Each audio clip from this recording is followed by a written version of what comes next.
Hello, everyone. Hello, Rachelle. Welcome back to our channel. Hi Miriam, how you doing today? Thank God. I hope you're doing all well there. And I hope you're well too, Rachelle. Here we are in our favorite haunt, back in Rolladin again, having our coffee and, Fine. and talking about feelings, relationships, how to interact more effectively. And Miriam was showing me her writings about different attributes and different issues that come up in relationships. And I told her that, at least for me, the difficulty was being able to put words to my feelings and to literally be able to communicate effectively, taking the other person into consideration, what what the issue is that's between us. And it's taken me years to learn how to do that, to recognize what's my feeling, how do I describe it, and that it's not something to be afraid of. That it's, we come from, also we have our childhood effects, how our parents treated us, and when we interacted and when we spoke about our feelings. So these are all issues that are at the basis of relationships that sometimes people are fearful of facing and dealing with and talking about. So how can you get to I don't the even have the words. and don't even have the words? Right. And it's basically very much like when I always said that I wouldn't send my children to kindergarten before they can come back and express what God forbid had happened to them. If God forbid they have gone through some kind of an abuse, they should be able to tell me about it. So, and then if you take it up to the next level, right? So it's like, let's say, a teenage child who's gone through something, some kind of a, God forbid, sexual abuse, Hmm. but they don't have, if they haven't maybe watched any, today it's almost very rare that teenage kids haven't watched any sexual movies, but but in general, in some communities, in some societies, still the innocence is kept to a certain degree, and if God forbid a child had gone through something, they don't have the words to describe it. So years could go by until they can describe what they have gone through, right?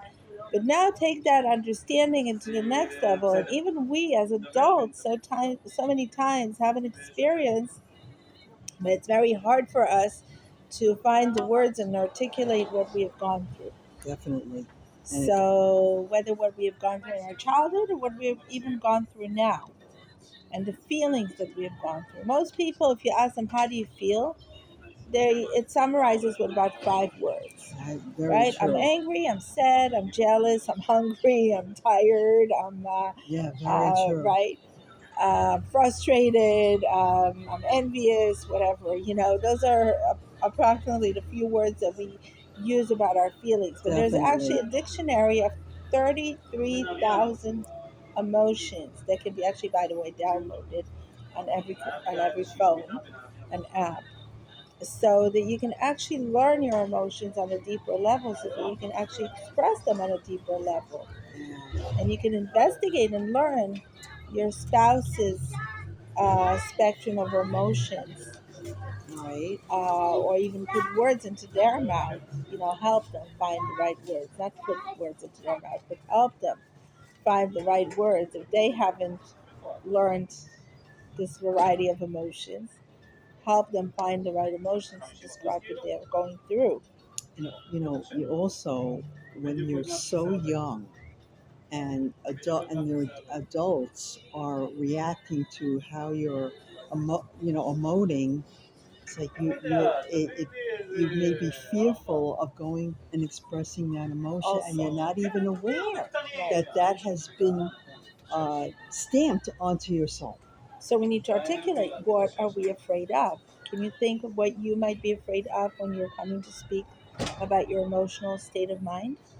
Oh yeah, that I'm going to be rejected, Hmm. or I'm going to be embarrassed because of it, Because what? Because because I'm expressing something that I may think is too sensitive or too, personal. yeah. Hmm. Yeah. that you might be judged Yeah. for Maybe. something you have done or for something that you're feeling. Yeah. So that's a piece of the puzzle, Right, and that exists in relationships with adults. That right, they've carried this through from when they were children. right, So I'm interacting with my significant other, and I'm embarrassed to talk about a particular issue because that's how I was reacted to when I was a child, right, and I won't even realize it. right. And what I realize with time is what happens is we don't really, many relationships are not founded on emotional verbal communication, on emotionally Very, verbal communication. very much. Secrets are not being revealed because you're afraid in the beginning of the relationship of Mm. how you would be responded, rejected, denied, abandoned, Yeah, not loved. yeah, And the relationship evolves, and you get used to the idea that you're being loved with your secrets being hidden, and you bury them deeper and deeper. Then you draw apart even further yeah. because there was no No, emotionally verbal yeah, communication ever between you. yeah. And in the meantime, more secrets um, Accumulate. accumulate. Exactly. Yes. So, and then it's even harder to reveal those secrets because if, let's say, the secrets from the past, it was before we knew each other, you could maybe it's, I think it's even easier to judge each other meritably. Yeah. Okay, that's in your past. Now you fell in love. Now you're in a safe environment. Now you're going to start your new you, Yeah. right? This is why, by the way, I think it comes to me now that when we say in the chuppah, we always bless the chassan kala, saying that basically, and we see it many times, that people who get married many times come closer to God after the wedding. Yeah. And one of the Hasidic explanations to that is the idea that when you see that the first commandment of God, which is to bring men and women together to unite, is such a good commandment, such a good mitzvah. Um, it's so sweet, it's so pleasant.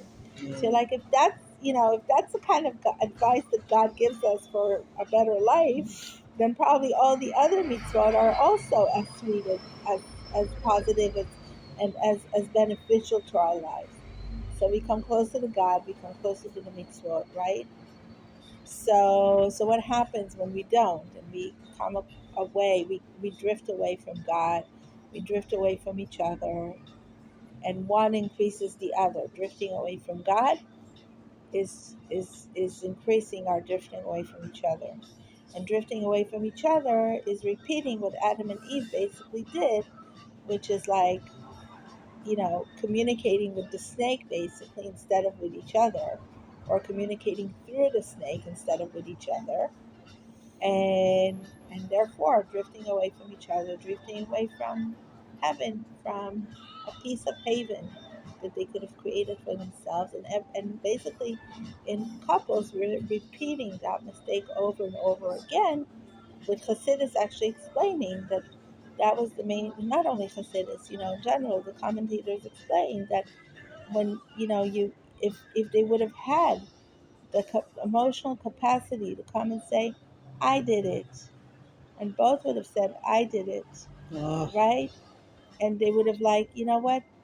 I did it, and you did it. We did it. Now let's start fresh again. And basically, every couple uniting should be able to say that. I made my mistakes.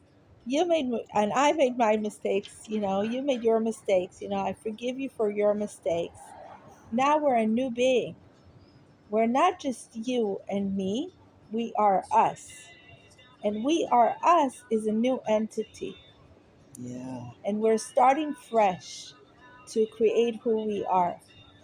And from that, we're also starting fresh, creating other beings in the world, bringing down our children to the world. Oh, And from that, we're creating a whole new spiritual existence in the world. So let's start fresh. Your mistakes, my mistakes, we're starting fresh. It Let's help. be honest with each other. Let's forgive each other, come closer to each other, and come closer to God through that. It also helped, at least in my relationship, it helped when we were involved in something bigger than ourselves, and we could go together to be involved in a cause that was bigger than ourselves together. That that was probably the best time of our, because we could. That's when we included Hashem into our marriage, and it was not just about him, and it wasn't Right, just about me. right. It's like the mitzvah of the mikvah, which is basically immersing ourselves in clean water, the woman immersing herself in clean water after her period and coming back to her husband all fresh again. Not just fresh physically, that's not the issue. It's the spiritual freshness. It's Mm, the new vitality that comes with her after her period. yeah, And and it says in the word woman, there are three words: a man, a woman, and God. And it says that through that mitzvah, we're bringing God into our relationship. So basically, by being able to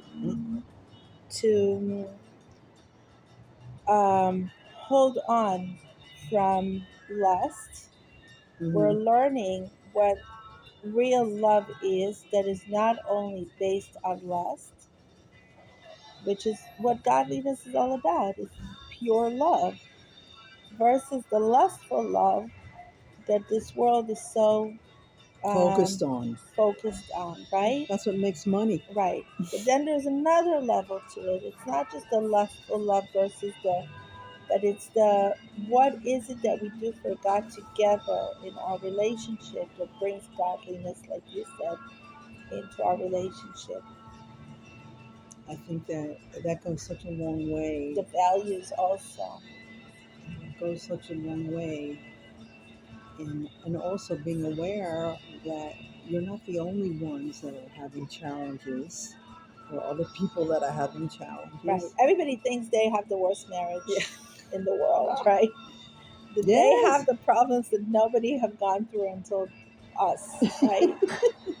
If we would be a Yeah. little bit more aware that we all have Adam and Eve in us, we all have this separating from heaven and feeling like we're in hell, and trying to return back to heaven, and learning our communication skills and learning our sexual communication skills and learning how to make each other happy and learning how to give up our egos for the other one, basically, which is the whole metaphor of the splitting of the sea. Why does it say that it's hard to find a shidduch, like the splitting of the sea? And it says that all God is doing in the world is matchmaking, basically, right? Why is it so difficult? It's so difficult because we need to understand that relationships are the most significant part of our growth. Definitely.